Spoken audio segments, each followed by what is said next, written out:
Hi friends, ఎలా ఉన్నారు? మా వర్క్ ఇదే అనమాట. ఇది వెయిట్లెస్ బ్రిక్తో ఇవన్నీ ప్లాస్టింగ్ అయితే చేయాలి. మొత్తం వెయిట్లెస్ బ్రిక్ అయితే కట్బోర్డ్ అయితే అయిపోయింది. పైన అయితే లెవెల్కి అయితే వెళ్ళాలన్నమాట నీట్గా. ఎందుకంటే లోపల అయితే మనకి గ్లాస్ ఫిట్టింగ్ అయితే వస్తుంది. స్లాబ్ అయితే రాదనమాట. ఇక్కడ మనకి టోలం గ్లాస్ అయితే వస్తుంది. అంటే ఇక్కడ మెట్ల మీద వెంటిలేషన్ అంటే వెలుతురు కోసం అయితే డిజైన్ అయితే చేశారనమాట. ఇకపోతే ఇవన్నీ మనకి లెవెల్కి ఖచ్చితంగా తూకాలకి ఇవన్నీ వేసుకోవాలి. కొద్దిగా ఆఫ్ సెట్ అయితే వచ్చింది, కానీ కొన్ని విషయంలో ఈ ఆఫ్ సెట్ అనేది లుక్ వైజ్ అయితే చాలా బాగుంటుంది. ఇదిగోండి, ఇంకా బయట సైడ్ ప్లాస్టింగ్ ఉంది, అది కూడా చేయాలి. ఇంకపోతే ఇవే అనమాట ఈరోజు మా వర్క్. ఇది యువతల సైడ్ ఇంకో గోడ అయితే ఉందన్నమాట. ఇదిగోండి మీకు చూపిస్తున్నాను చూడండి. యువతల సైడ్ గోడ అయితే కొద్దిగా సగం అయితే పూత పని చేసాం. కిందకైతే దిగాం. కింద దిగి అయితే పూర్తిగా కూడా చేస్తున్నాం. ముందు పాలు అయితే సిమెంట్ పాలు అయితే కలుపుకొని అయితే పోసుకోవాలి. సిమెంట్ పాలు అంటే మరి ఏదో అనుకున్నారు.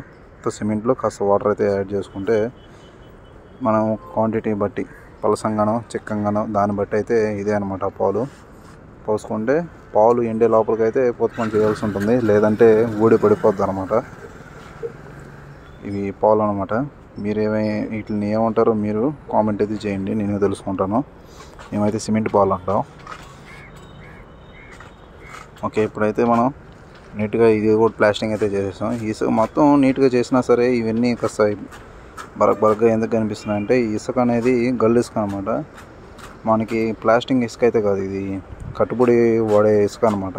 మనకి స్పాంజ్ చేసినప్పటికి కూడా కాస్త అనేది మీకు వీడియోలో గమనిస్తున్నారో లేదో కొద్దిగా గరుగ్గా ఉంటుంది, కానీ వాల్ కేర్ పెట్టుకుంటే కవర్ అవుద్ది. కానీ ప్లాస్టింగ్కి నిజంగా ఎటువంటి ఇసుక అయితే బాగుంటుందో నేను దాని గురించి కూడా చెప్తాను. ఇదిగోండి, మనకి ప్లాస్టింగ్ పై మట్టం కూడా నీట్గా అయితే అయిపోయింది అనమాట. మెజ్జాన్ దాకా ఇక్కడికైతే చేసాం. మెజ్జాన్ నుంచి అయితే ఇది వర్క్ స్టార్ట్ చేసాం. ఇది కూడా మాల్ పెంకులు అయితే వేసుకున్నాం. ఇదైతే మందం కనీసం ఒక 2 ఇంచెస్ దాకా పడుతుంది. వాటర్ అయితే పెట్టాం, ఎందుకంటే గ్లాస్ మీద మళ్ళీ నీళ్ళు లాస్ట్ దాకా రావాలి కదా, అందుకని టోటల్గా 2 ఇంచెస్ అయితే పెట్టామన్నమాట. మేము వాటర్ అయితే పోస్తా ఉన్నాడు మా బావ.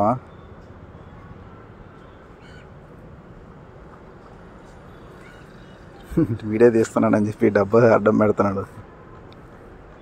ఓకే, నీళ్ళు అయితే బాగా పట్టుకోవాలి, ఎందుకంటే గోడలు ఎండిపోకూడదు అనమాట. ఎండిపోతే నీట్గా రావు ఫినిషింగ్. వాటి గురించి ఒకసారి నీకు డీటెయిల్గా వీడియో చేస్తాను. అసలుకి ఒక గోడ చేయాలంటే మనకి ఎన్ని పోతపానికి ఏమేమి కావాలి ఏంటనేది కూడా మీకు చూపిస్తాను.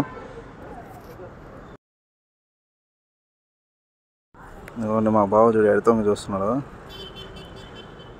నా పని నేను ముందుగానే స్పీడ్గా చేసేసాను, ఎందుకంటే వీడియో తీసేవాళ్ళు ఎవరు ఉంటారు కాబట్టి నా పని కాస్త స్పీడ్గా చేసుకొని పక్కన వాళ్ళు చేసే పని నేనైతే తీస్తుంటాను అనమాట వీడియోని. ఇదిగోండి, మా బావదే బ్యాలెన్స్, నేనైతే కవర్ అయితే చేసేసాను వర్క్. ఇంకా మేము ఈ భీముల దగ్గరే లేట్ అనమాట. మనకి ఈ బీమ్స్ ఈ కాలమ్స్ ఇవన్నీ వచ్చే దగ్గర ఏంటంటే కాస్త వర్క్ అనేది లేట్ అవుతుంది. మామూలుగా సాదాగా చేయడానికి నార్మల్ చేయడానికి కాస్త డిఫరెన్స్ ఉంటుంది వర్క్. మనకి కింద చూసారా, ఇదంతా ప్లాస్టింగ్ అయితే కొట్టేసాను నేను మొత్తం. మనకి ఫైనల్గా అయితే ఇలాగైతే తయారైంది నీట్గా.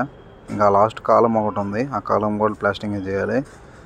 ఇంకా కింద చేయాలి. మా బావ ఇంకా గుర్రం అడ్డం వేస్తున్నాడు, ఇంకా తీస్తున్నాడు. అవి తీసేది దాన్ని నీ వర్క్ సపరేట్గా అక్కడ వర్క్ వేసుకోమన్నాను, అందుకోసమని ముందరకైతే తీస్తున్నాను అనమాట.